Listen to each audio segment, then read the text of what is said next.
If you've ever experienced lag in SketchUp after you've imported a model from a different program, this video is going to help you learn how to speed up your model. So we're going to look at some simple things like choosing a fast style and organizing the geometry onto layers that'll help you control what's visible at any given moment. But we're also going to look at some advanced things such as how to use Ruby to create a custom program that can process your model to make it more lightweight.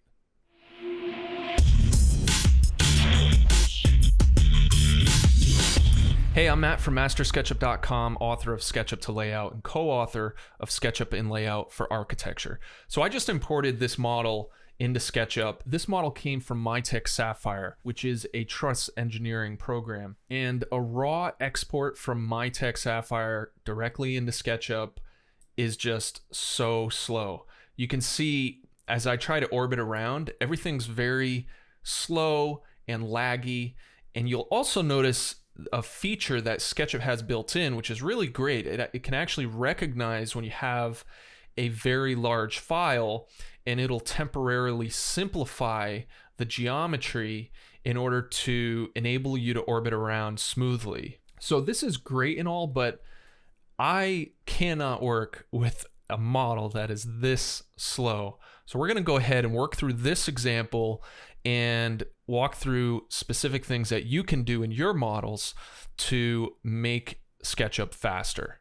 So the first thing you're going to want to do is make sure you're using a fast style. So in the style panel here, under the default styles, you want to pick something that has this little icon here. This icon is an indication that it's a fast style. So I recommend using the shaded style. And what this does is it displays edges as a very simple straight edge, and it also will convert any textures that you might have in your model to just a single solid color. So this is a really basic style that you can apply to your model to make things a little bit faster. So you can see we're still juddering around, so we're not really gaining too much ground here. An additional thing that you can do is turn off edges altogether. So if you go into the edit menu and click on this first tab here, if you turn off edges altogether, now you just see the faces, and you can see we get a slight improvement here, but we're still getting, SketchUp is still triggering over to simplify geometry while we're orbiting around. So this would be something you might do just temporarily as you're, going through and making some additional performance tweaks here. I'm going to leave it on just so we can see this a little bit better on the screen. The next thing we're going to want to do is hide or delete any layers that we don't need. So ideally, you would want to talk to, if you're getting this model from a subcontractor, you would want to have a conversation with them ahead of time and explain exactly what you need. So if there are certain objects that they can shut off on their end from being exported, whether it's turning off a layer or setting some kind of preference in the export preferences of the program, you can have that conversation with them and try to, create a workflow that just gives you a simplified model in the first place. And there's also times where it's beneficial to do this actually in a CAD program before you import it into SketchUp. But regardless, I'm just going to show you really quick how to do that inside SketchUp. So in the layers panel, what you can do is just select which layers you want. You can hold down Control to select multiple layers. And if you're trying to figure out which layer is which, you can just toggle the visibility on and off. And you can see how long it's taking just to do this. So the container and the wall are just kind of like massing models that I don't need. The roof plane is also something I don't need. You can really start to see the complexity of the model once I've hidden these things. But again, so to select multiple, we're just going to hold down Control. I can delete these all together. And so I'll just click the delete layer button, which is this little minus sign, and it's just going to prompt you and ask if you want the entities to stay in the model or not. Now in this case, obviously we're trying to get rid of them, so we're going to click delete contents and click OK. So we've just made another small improvement by lightening the model. Obviously in your case, you might have some substantial performance gains depending on how much geometry you're actually deleting. In addition to deleting geometry that you don't need, one of the best things you can do is divide your model up into groups that you can assign to layers. That way you can hide geometry that you're not currently working on. This is one of the best ways to increase performance in SketchUp. So in this example, one of the obvious things that we could do is split up this model by level of the building, by building floor. So what we can do is jump inside this component, and we can highlight everything on this first floor. So let me zoom out a little bit, and I'll just drag a selection box, and then I'll make a group. And again, this is like just chugging along here. And then I'll add a layer, and I'll call this LO first floor.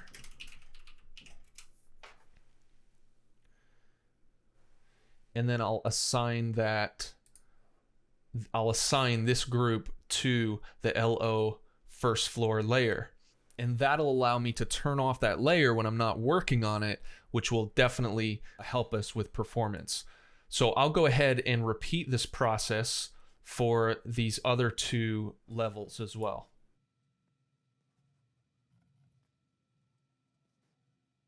So now that we've created these parent groups and assigned these groups to layers, now if I want to work on the first floor, I can just turn that visibility on, and SketchUp only has to render that first floor. So we have a much better performing model, even though we're still seeing some drop off in the back. So the thing that's kind of neat about the feature where SketchUp simplifies geometry is it actually goes by the distance the geometry is away from the camera. So things that are close to the camera, it'll try to render those accurately, but things that are further away from the camera will kind of drop off. But you can see already that we're getting to a point where this is kind of a workable model. Now, there are some other small tweaks that you can make in the OpenGL settings. So if you go to Window, Preferences, and OpenGL, you can select a lower anti-aliasing effect. So this basically controls how lines appear jagged or smooth. So a lower anti-aliasing will result in a faster performing model. You can also make sure this is unchecked, use maximum texture size, and this will limit the texture resolution to 1024 by 1024. So if you do have a lot of large textures in the model, unchecking this will result in a performance increase. Now, use fast feedback. I'm not entirely sure on exactly what this does, but you want to have that checked in order to increase performance if you are experiencing some performance issues. So overall, I don't find these settings to make too much of a difference, and that could just be because of the way this specific model is organized. In other words, the performance issues that I'm experiencing are probably being caused by something other than what those settings would solve. So in your situation, if you're using a different model, you might find that you see a significant performance boost there. But with this, turning the anti-aliasing down, I do get a little bit of a smoother action, but we're still seeing a lot of drop off. So those are some simple things that you can do to increase the performance of your model. Now, it really makes me question, why is this model still so slow? And if you dig into the various components here, you start to realize why. Oh, and this reminds me of two other little tips that can help you out. If you're editing a component or group, it is handy to turn on the hide rest of model option. So that's in the view menu under component edit, hide rest of model. Now you can see I've actually assigned a custom keyboard shortcut for this. As most of you probably know if you follow this channel, this is one of my favorite keyboard shortcuts. But doing this makes a significant performance increase while you're editing inside of a component. So I have it toggled for the letter X, and you can see that if I don't have that enabled, the model slows down quite a bit. And if I turn that on, it's very snappy. So that's a very good tip as well for increasing performance. The other thing I wanted to mention is the outliner window can induce a lot of lag in large models if you have this panel open. So if I try to exit this component right now, it's taking a long time. There's something with how this screen refreshes that just causes a ton of lag. So always try to keep this outliner window closed while you're jumping in and out of groups and components. So if we go back to analyzing one of these components, we can start to see a story. If I select all of these things here, you'll notice that in the entity info window, I have 80 components selected. Now, here's the thing. If I dig into this a little bit further, like if I select one of these plates, this plate actually repeats through this project probably hundreds, if not thousands of times, but they're not actually duplicated. The component definition isn't actually reused throughout the model other than when they appear in, copies of that specific truss. So this is a huge performance hit. Really all of these plates where they are identical should all be the same, but you can see that these are not the same component. They're two different components. And honestly, I would rather not even see these plates in the model for what I need out of this model. Those plates are useless to me. They're just extra geometry that I don't need to see. So ideally, I would want to talk to my subcontractor and ask them not to include those in the model. But from as far as we can tell so far, there's no way for him to remove those from the model. So I have to start to think of other ways to simplify this. Now, if I go and explore the model info window and click on statistics, we can start to see a big picture here as far as how component instances are affecting the model. So we have 78,000 component instances and 19,000 component definitions. That's a lot. That is quite a bit. And really, the geometry itself isn't too bad. We have like 250,000 faces and about 500,000 edges. So most people initially think that if you're getting lag in the model, it's because you have so many polygons in the model. And that's not always the case. In this situation, it's actually the sheer number of components that are in the model that are causing this significant lag. So what I would prefer to see is actually all of these truss components be exploded. So if I select all of these subcomponents, these 80 components inside this one truss, and click explode, that will really lighten up the entire model. And now, so I have all these edges and faces. Now, typically, you wouldn't want to do this if you were modeling this from scratch. In reality, like each one of these 2x4s could probably be a component instance of a single component definition, and we wouldn't have any problems here. But in this case, since I don't need to actually go in and edit this truss, I just need to see its position in relationship to the building. I don't mind exploding all that. I'm not going to be editing it. So there's no need to worry about that.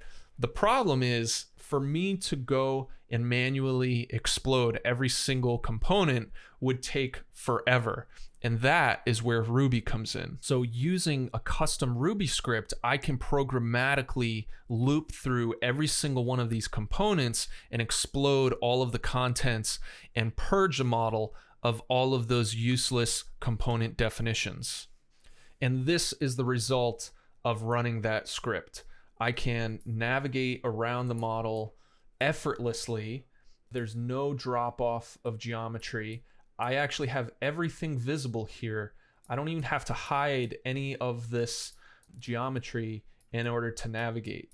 So this is a huge, significant improvement just by using a little bit of Ruby script. Now, I'm going to show you what I wrote, but I want to just have this disclaimer that I know about this much of Ruby, which is just enough for the real Ruby programmers out there to be yelling at the screen right now saying how poorly put together this script is. So don't look at this as an example. Look at it as a taste of what's possible for what you can do if you spend a little bit of time learning Ruby. So what is Ruby and how do you use it? So Ruby is a very popular programming language that you can use to interface with the SketchUp API. The SketchUp API is a complete library of functions that interact with the SketchUp engine. So you can write code to execute SketchUp commands. Now, the benefit of this is you have the entire Ruby platform to leverage the SketchUp API to do pretty much whatever you want, from simple one-line scripts to full-blown extensions. So the script I wrote essentially takes a list that is produced by the selection. So the way it works is you have to select some components first, and it will select the actual component definition, because I don't want to run the script on every single instance of the components. I only want to run it on the single component definition. And it runs a simple check to make sure that it is in fact a component. And if so if it is a component, explode it. And that's it. So it's just basically taking the entities that are inside that component and exploding them to raw geometry. So this just loops through every single one of the components that are selected and executes that command on it. Now, I'm first to admit that this is far from simple. This is pretty advanced stuff, and I really just scratched the surface with it. You know, the whole processing time took about, I think it was like 17 minutes or so to actually process this whole thing. So this is not an ideal solution, but this is a kind of model that I get very frequently. So for me to invest the time in coming up with a script that can process it, you know, it's something I have to kind of run while I'm eating lunch or on a break or something like that, and it kind of runs in the background. But once that's done, I'm good to go, and I have so much more flexibility with the performance inside the model with what I need to do with it after the fact. A big drawback, however, is that if I ever get a change, if I get a new model, I have to basically run that script all over again and start from scratch.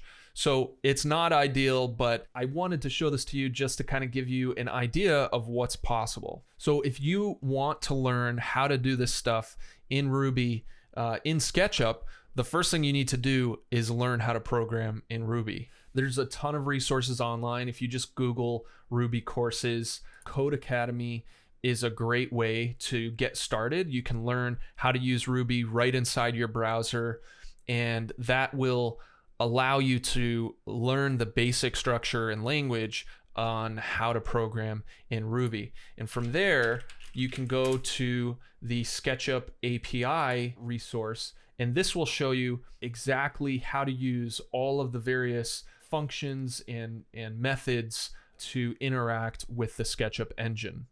Now, if I wanted to take this a step further, I might look into ways that I could delete these plates from the model before I explode them.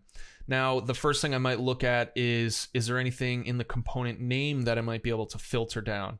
You know, maybe they're called plate or something like that. But unfortunately, they're called component number, blah, blah, blah. So that's not going to give me anything to go off of. Because if they were named something unique, I could write a script that selects all components that match a certain name criteria and then delete them that way. The other thing, obviously, is if they were on a unique layer, I'd be able to delete them like that. That's not an option. So then I might think and realize that, well, these plates have no thickness to them. So maybe I could go through and write a script that selects all components that have a 0 height. So I might go to the SketchUp API and look for the bounding box class. And here it gives you a bunch of examples. And Here we have different methods. So I could grab the depth. There's depth, height, and width. So I might play around with those things and see if there's a way for me to, write a line of code that selects all of those based on having a 0 width, and then I could delete them that way. And maybe that's not the right answer. Maybe there's a different method or class, and I'm probably not using the right terms, but there might be some other clever way for me to select all of those things to delete them. So I know this is just scratching the surface, but hopefully it might have inspired you to dig in a little bit and see if you can learn a little bit more about Ruby and the SketchUp API. So that's it for this video. I hope you enjoyed it.